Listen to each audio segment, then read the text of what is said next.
What's up, everyone? Good morning. Welcome back to the channel. It is a Sunday morning, and I am struggling to fully wake up today. I usually get up around like 5:30 or so, but then spend an hour kind of moaning around, and then I try to get in a workout at least every day of some sort. And I did today, and it went pretty good. And then I immediately regretted it and realized I had no energy. So we're here, and before I get started, we had Operation Fishtastic over there in the corner, is what I call it, and picked up some fish yesterday, and it's a pretty cool addition to the office, and I'm glad they're here. There's like a little trickling of water back there too, which is pretty relaxing. But I talked in my last video briefly about the adaptations of movies from books and the differences kind of between them, but I didn't go into it because like a light bulb went off when I was talking about that should be a video in itself because I've thought a lot about it recently, especially being such a avid fan of Stephen King novels. A lot of those Stephen King novels are turned into movies, and I think he has like notoriously the worst movie adaptations of his books. And his books are just so incredible. It's almost a disservice that how the movies turn out. I besides the original It, which, that was so early 90s that I don't think they didn't do as good a job as they possibly could with the budget nowadays. But the new adaptation of It completely sucked. I talk about that. I've talked about it in the book review I did of It. I talked about it in my last video. I didn't make it 25 minutes through that movie before turning it off. It was terrible. I thought the gutter scene with Georgie was really good. I thought that actor that played It did a really good job. So it's no slam on like the acting. It was just the cinematography aspect of it. I thought was really bad. Um, they were adding stuff in there that was completely fabricated, and like nowadays it just seems like there's always some underlying subplot or some other narrative that people are trying to get across. We just can't seem to enjoy a story for what the story was. We have to put our own spin, our own belief systems into it, which I think is complete BS. And yeah, I kind of think the movie industry is kind of corrupted and just lost at this point. But I wanted to touch on some ideas that I had around why the different interpretations of books and movies, and I thought about it, and I know I usually don't like take notes for my videos, but I thought this was a pretty important topic, so I did take a few notes on it. And I think one of the things is going to be that makes them so different is going to be the storytelling methods that you have to take into consideration when comparing a novel to a book. So, a novel is going to rely more heavily on a written description. There's going to be internal character development, which is going to allow for over a long period of time. It's going to allow for like more deeper exploration of thoughts, of emotions, motivations, that kind of thing. It's going to be a more intimate connection that you're having through a novel because it's spanning hundreds and hundreds of pages. Then, on the other hand, when it comes to storytelling, movies excel visually, right? Like they can provide a visual and immersive experience into the story that you read, which can be kind of a two-edged sword. It can be very refreshing or it can be very disheartening because your mental image that you've projected of the story could be completely demolished. With that too, since it's more movies are a more condensed format than a book, because like I said, the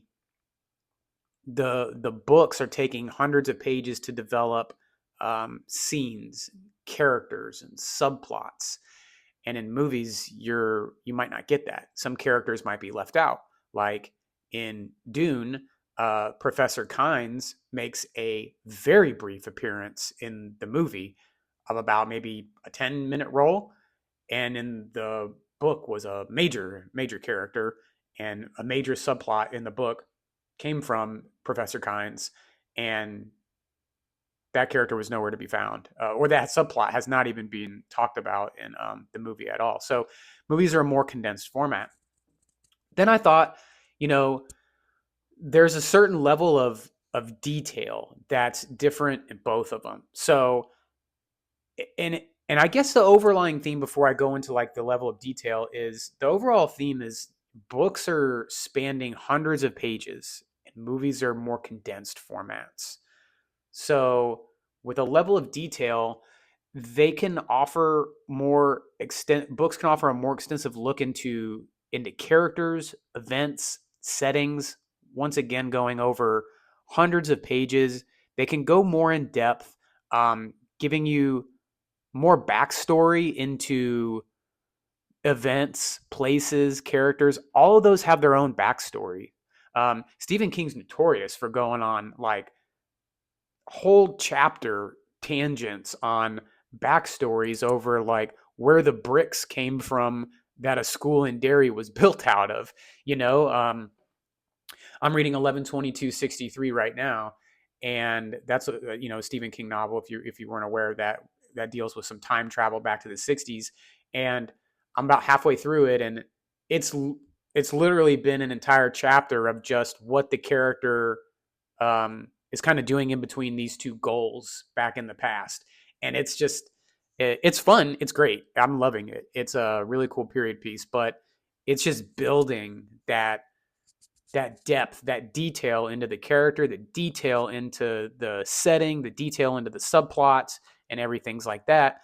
And then once again, movies more condensed, they're resulting in simplified plots, simplified settings, and like I mentioned before, kind of leaving characters out or just giving them reduced roles. So I thought that was important to note. And then I guess the overall interpretation that that books offer compared to movies. So a reader is going to develop their own individual, I guess, internal visualization and interpretation of the author's words. So characters are going to look different for them. Settings are going to look different. And you're creating all of this as a reader. You're immersing yourself in your own mental imagery of what you're reading. And I think that's why 9 times out of 10, if not more, people like the book more than the movie. It's because the book is a more personal personal interpretation of that author's work, specifically for you. Like it wasn't described; it's described for you, but you've created it, so it's almost customized to how your brain wanted to see it. Where movies present a predetermined visualization aspect to it, which I kind of mentioned earlier, has it it can work both ways. If you read a book and you kind of thought it was going along, you had this image of it, and then you're watching the movie and you think it's doing a good job of what you read, then you're like, oh, this interpretation of the book is great because it's going along, it's agreeing with what you thought of. But but if not, and it takes a different turn, you're like, well, this wasn't like the book at all. Well, maybe it was like the book for the director, or maybe it was like the book for the art team that developed the sets and developed the costumes for the movie. So I think it's really all comes up to your imagination and interpretation of the book when compared to other people's visual mental interpretation when it's put on film, then I think the biggest thing that leads to the difference between books and then their on screen dramatic interpretations is time and it being condensing, I guess would be the overall theme. Books are a long format. Books are like a really long format, hundreds and hundreds of pages to develop all of the stories that movies can't because they're under budgetary constraints, time constraints, and I think that's it. I think it's the condensing format. I think that's the big difference. Um, I kind of went off on movies that I thought. Well, I guess I didn't say any like good ones. Well, let's use Dune. So I just did my Dune book review, right? I read it maybe 2 weeks ago, and I'd seen the movies before I saw the book. So that was a unique experience because I think that was the only time where I had read a book where I had seen the movie previously. And I think it led to me not liking the book as much as I still ended up really liking it. Like I gave it a 4.5 out of 5 stars, but I think I had a harder time reading it because I kind of, as I was reading it, I was getting the visual interpretation that the movie provided me and not my own visual interpretation of it. Um, and I kind of knew where it was going. I felt like I was pre-guided by the movie, and the book was going in different directions. And that's when I really started liking the book. Was like, okay, now we're doing something off the beaten path. Like it was new and it was exciting. But still, I thought Dune did a really good job. Even though there was really big subplot differences that were left out and characters that were left out, I thought the original late 80s, early 90s version was okay. I thought the new version sucked. I've heard on all the like horror forums that there's supposed to be a new, I think it's an HBO series, like Haunted Dairy, that's gonna do. It's supposed to be a prequel to Stephen King's It over 3 different earlier time frames. And if you've read it, you know that it started pretty much at the dawn of time. I don't want to give too much away. Um, so it'll be interesting to see that and see how that works out. I've heard that Jurassic Park, the book and the movie were different, but people still really liked the movie. Um, I read Needful Things I finished it at the beginning of this year, and that was one I really liked. It was like a fast paced Stephen King novel. I think one of the more faster paced ones I've read, and like action and stuff like that. But there's a version I haven't watched it. There's a movie with Al Harris that I haven't watched just because I'm like, oh, I don't know, like I don't know if I want to screw this up, like in my mental image. Um, I'm a massive Lord of the Rings fan. Have been forever. I read the books. Oh man, I don't know. I know I read the Lord of the Rings series 3 times. I've read The Hobbit at least 4 times, and I remember watching those movies in theaters, and there was like shifts on like in the Two Towers. They actually have scenes that took place in the Two Towers in the book in the Return of the King in the very beginning when they're going into Shelob's lair, that spider and stuff like that. All that happened at the end of the second novel. So needless to say, when I was 18-year-old, 17, 18-year-old in the movie theaters, um, and that didn't, and they left that out, I was like super pissed off. But, yeah, but I thought Lord of the Rings did great. I was watching the Two Towers last night before I went to bed. Harry Potter, I thought those were good interpretations of the books. Um, I'd be interested to hear what you guys think. Were some good interpretations of books? I'd like to hear what you thought were some really bad ones. And I'd really like to know, for all my Stephen King readers and fans out there, is there a movie or series by Stephen King that was good? Oh, do you guys remember the Langoliers? Like that was this terrible. The movie, not the book.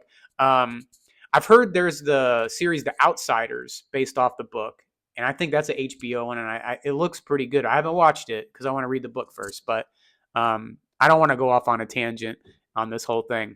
Let me know what you guys think. Let me know what you guys think about my time condensing, I guess, theory on why books are better than movies. Let me know what your favorite movies based on books were. Let me know what your worst movies based on books were.